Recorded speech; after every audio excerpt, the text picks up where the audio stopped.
And Okay, good morning, everyone, and thank you for having me again. It's been a while, but I wanted to talk a little bit today about the bizarre mitzvah that comes up in this week's Sedra. And now, when I say a bizarre mitzvah, we can understand that there are lots of mitzvot that we have which are hukim. We don't understand the reasons behind them.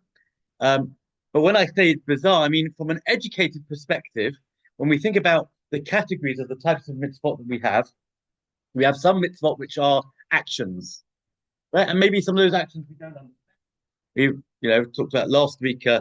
We gave a class on not cutting the payot and things like that. And we don't necessarily behind them. Those are actions, and they're do's and there's don'ts.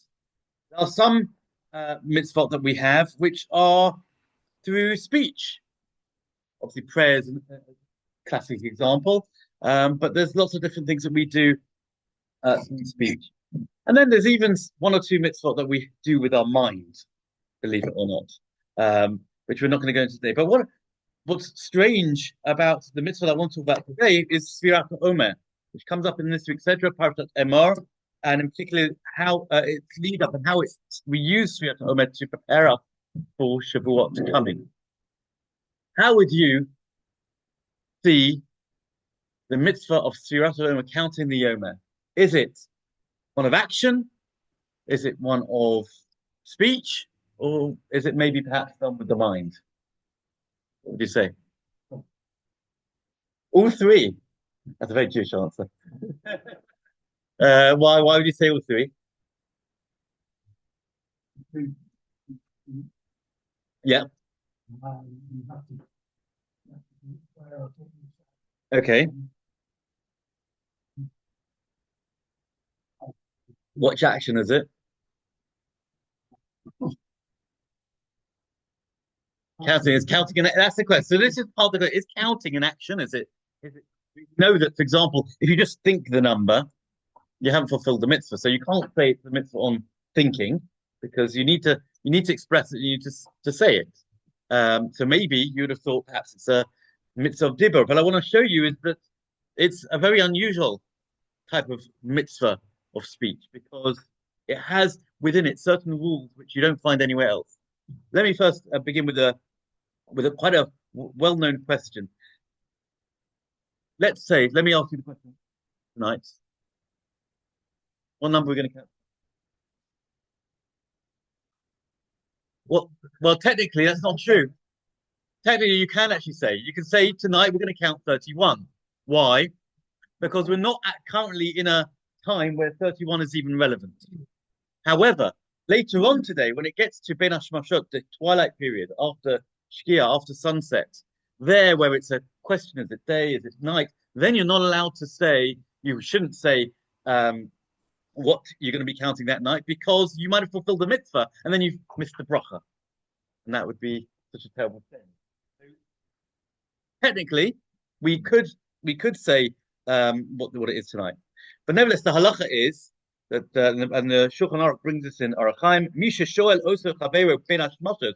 His friend asks him during the period of time between sunset and nightfall, how kama yemei sfira what the number is tonight. What he should say to him is etmol, like you said before, yesterday it was such and such. Okay.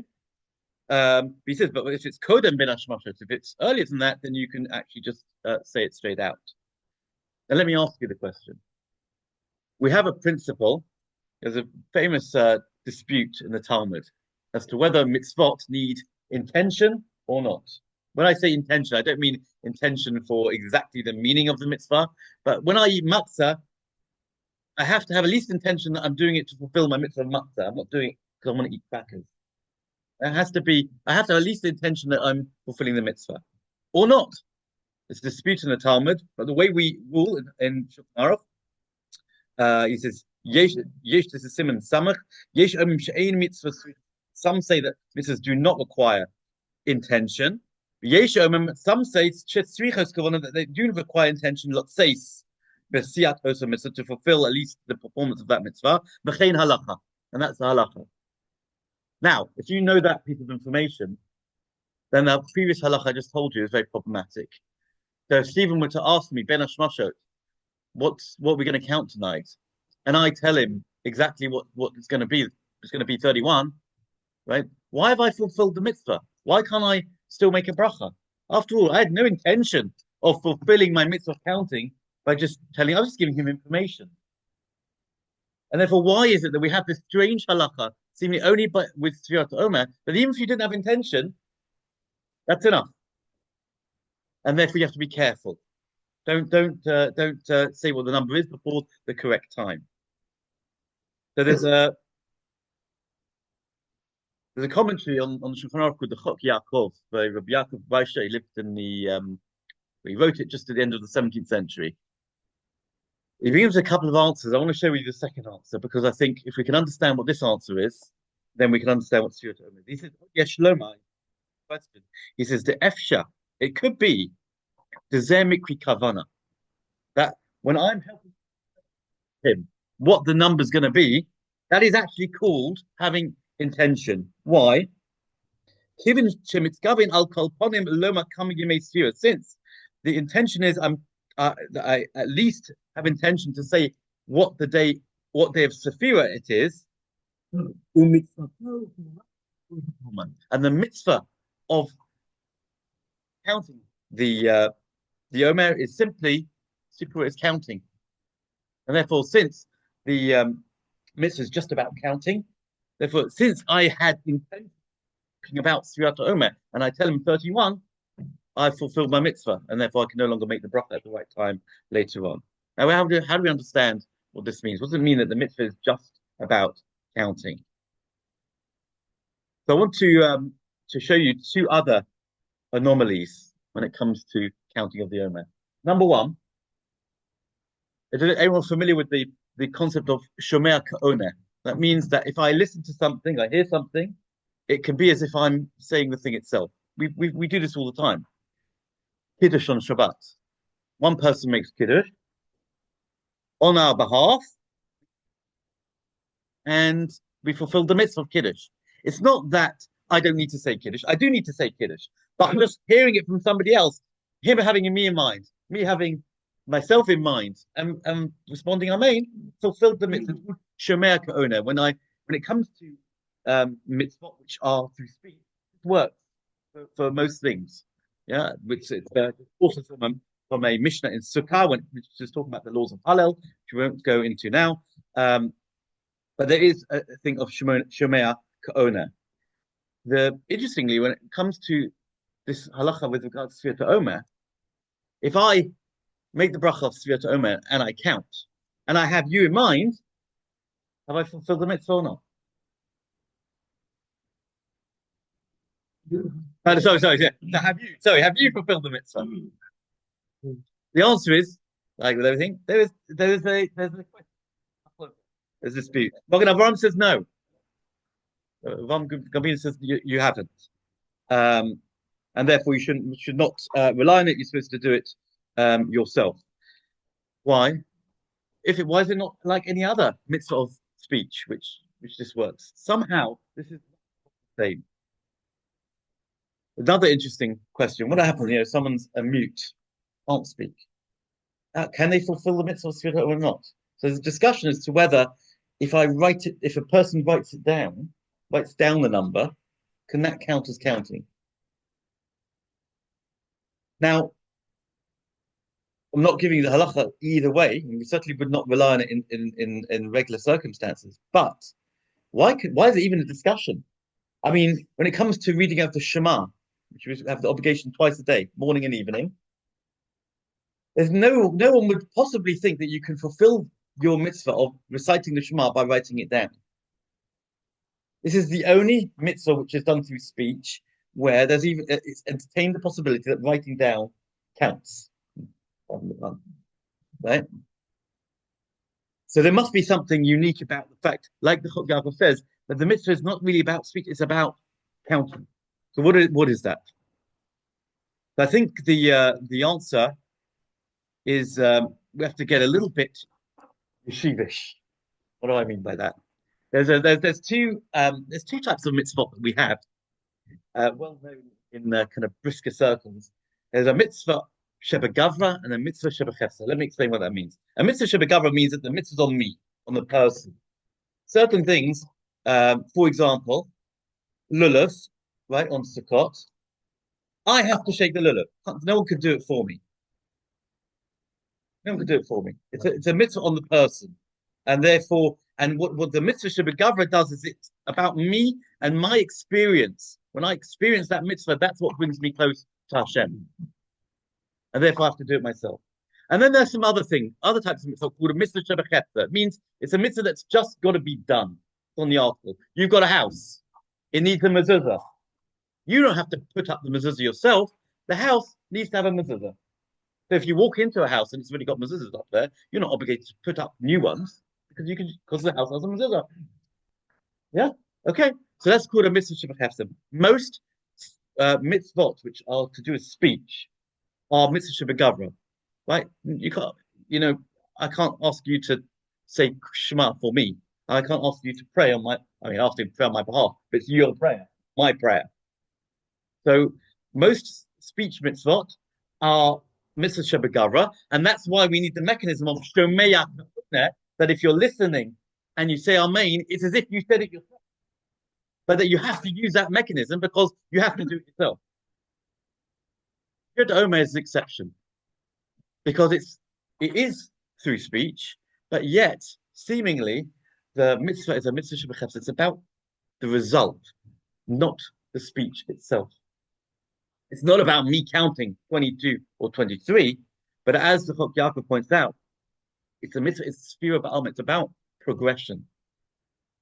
It's about what I'm trying to achieve. What I'm trying to achieve is that today is one day more than the day before.